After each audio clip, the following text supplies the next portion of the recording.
Je m'appelle Marc Templeman et je suis un des 3 cofondateurs de l'application Cashbee.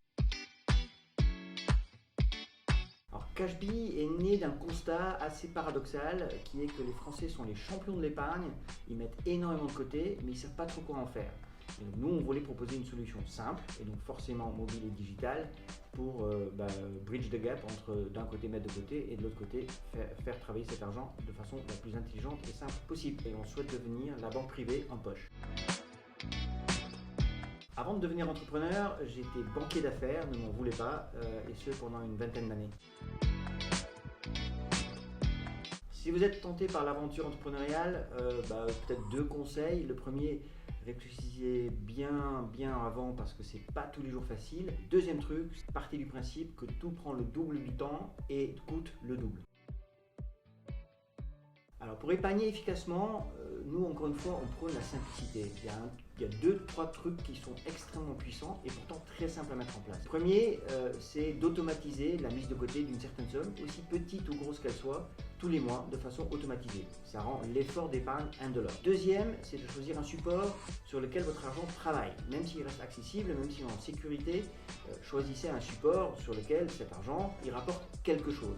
Et le troisième, c'est plus vous laissez de l'argent sur ce type de compte, plus les intérêts vont eux-mêmes générer des intérêts. Ça s'appelle des intérêts composés et c'est d'une puissance phénoménale sur la durée.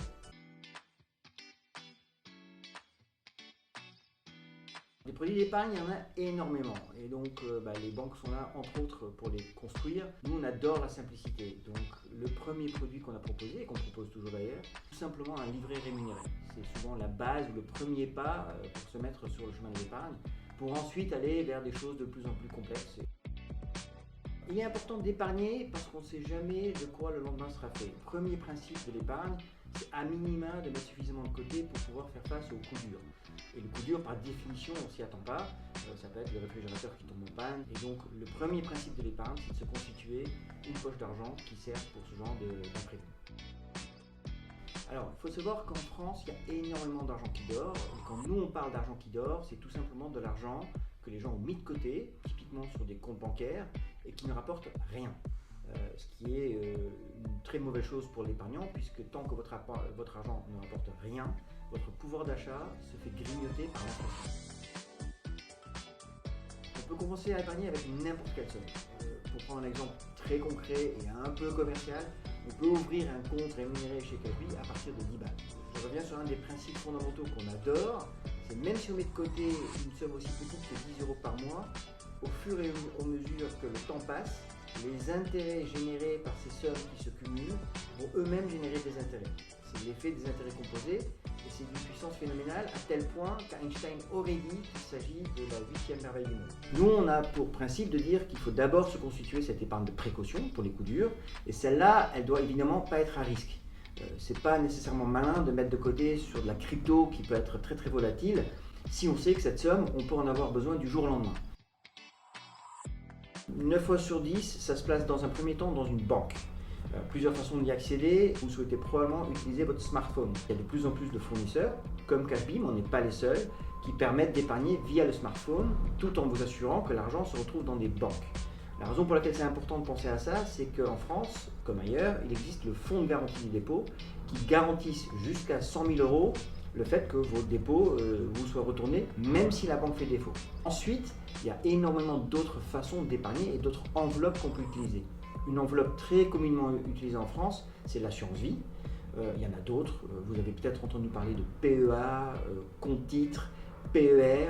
Et puis, il y a une autre façon d'épargner qui est d'investir dans l'immobilier, que ce soit pour votre propre besoin, une résidence principale, qui sur le très long terme prendra probablement de la valeur, ou d'investir dans l'immobilier à titre locatif. Généralement, l'épargne sert à financer l'économie française, ou l'économie au sens large. Et effectivement, typiquement, une banque va prendre les dépôts qu'elle rémunère pour financer les entreprises, il y a des prêts. C'est fondé sur le principe de la transmission. Ceux qui ont de l'argent, c'est-à-dire les épargnants, la mettent à disposition de ceux qui en ont besoin, typiquement les entreprises, via l'intermédiaire, soit de la banque, soit de la société d'assurance vie. Alors, le niveau de risque de l'épargne est une considération fondamentale. Lorsque vous pensez à placer de l'argent, il y a toujours deux considérations qu'il faut à minima avoir en tête. Le premier, c'est quel est le rendement que je vise.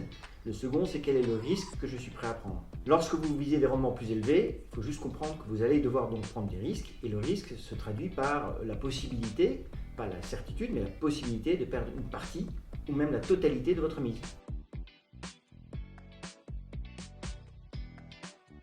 Pour moi, épargner, c'est l'effort de mettre de côté. Investir, c'est de prendre ce qu'on a mis de côté et le placer de façon la plus intelligente possible et encore une fois en fonction de ses désirs, de ses objectifs financiers et de son appétence pour le risque.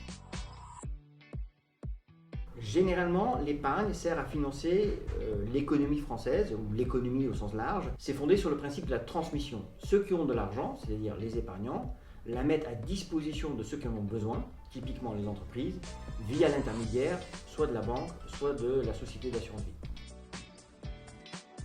Oui, il est important d'épargner même si on n'a pas de but précis en tête. Mais il y a 2-3 éléments à avoir en tête. Le premier, c'est qu'on a probablement un jour envie d'accéder à l'immobilier, à une résidence principale.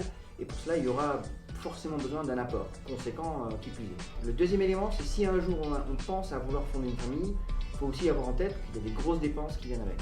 Et le troisième élément, et c'est probablement le plus important, c'est que plus on épargne jeune, plus cet argent a le temps de cumuler dans le temps et plus cette épargne sera puissante.